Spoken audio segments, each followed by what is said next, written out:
Since I started to go to China, 1984, per capita income increased by 28 times.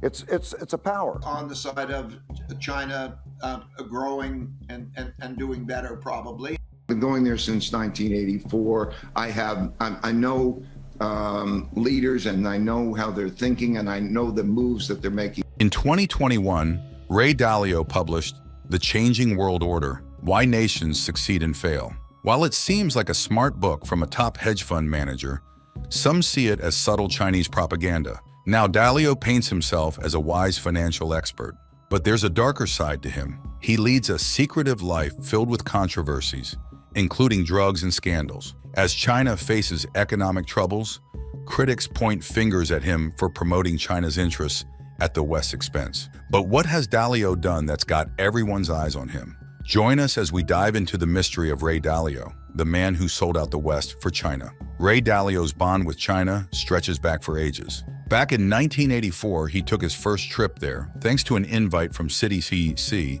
a big government-owned company. For Dalio, it was like love at first sight. Under Deng Xiaoping's rule, China had this whole country-first thing going on. People were all about sacrificing short-term things for big long-term gains. It seemed like they traded today's treats for tomorrow's feast, and Dalio was all in for that. Dalio went all out and sent his 11-year-old son to live and study in Beijing for a whole year. It didn't bother him that people were pointing fingers at China for some serious human rights issues. To Dalio, China's whole autocratic government just seemed like the right fit, you get it? Now here's the deal.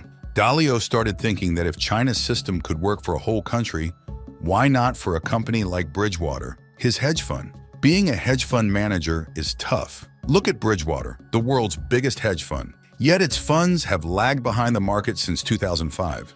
In recent years, Bridgewater's performance has been particularly bad. There's only so much you can do as just another hedge fund manager in America without bending the rules. That's when Dalio had an idea. If winning in America is too hard, why not head to countries with less scrutiny and more corruption? How cunning! He thought that setting up shops in such places could mean higher returns. And where better than China, his beloved? Dalio cozied up to the CCP, and in 2011, Bridgewater opened its first Beijing office.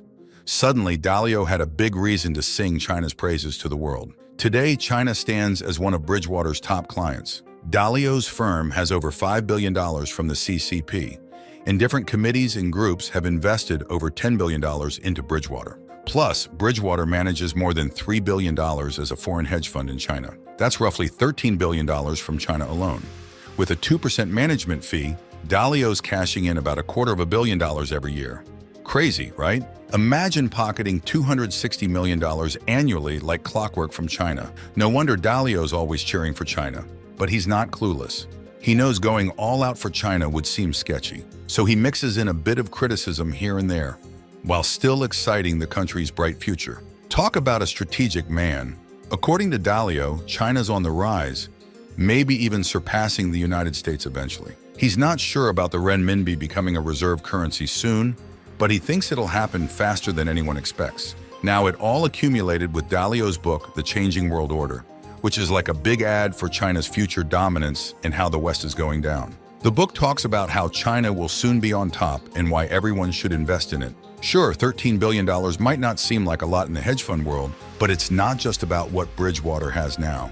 It's about what's coming next. Getting permission to do business in China is super tough, especially for foreign hedge funds like Bridgewater.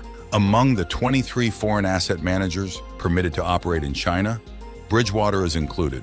While others face standard regulations, Dalio's team enjoys special treatment. Due to Dalio's improved relations with the CCP, Bridgewater can establish nearly any fund without obstacles. With this advantage, Dalio has significant influence in China, provided he maintains a positive relationship with the CCP. Brace yourselves, because here's where it gets interesting.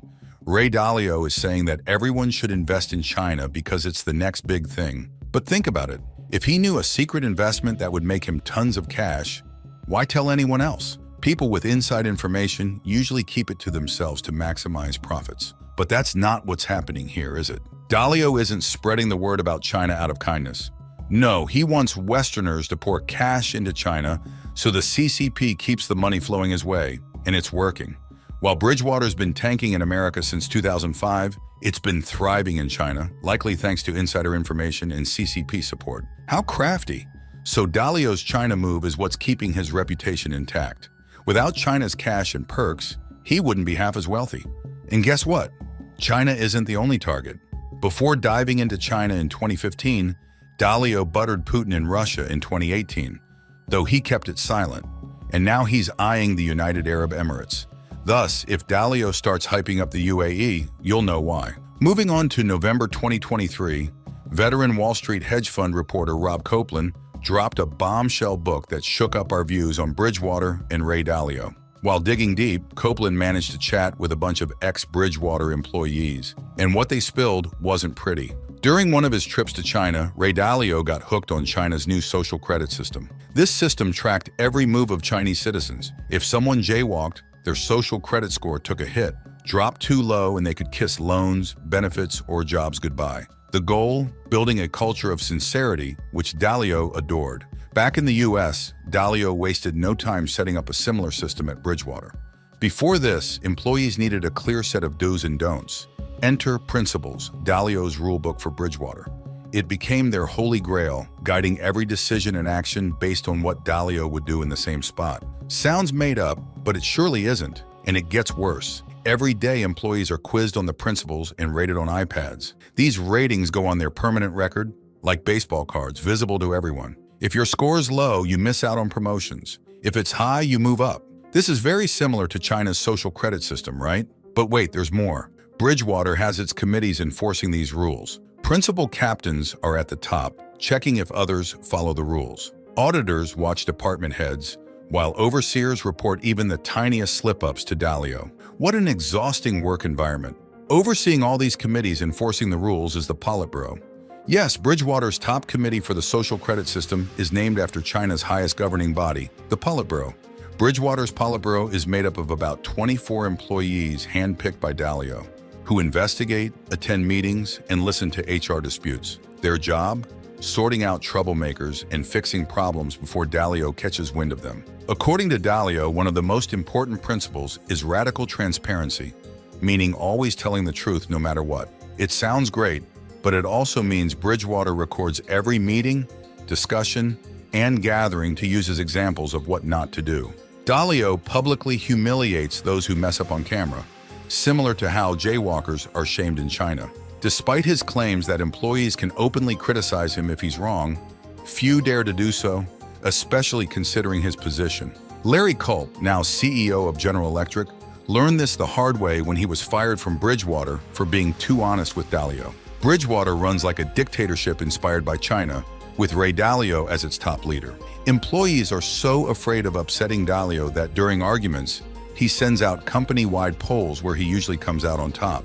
No wonder turnover is high, with 1 in 4 employees leaving within 18 months. Dalio played a big role in China's rise.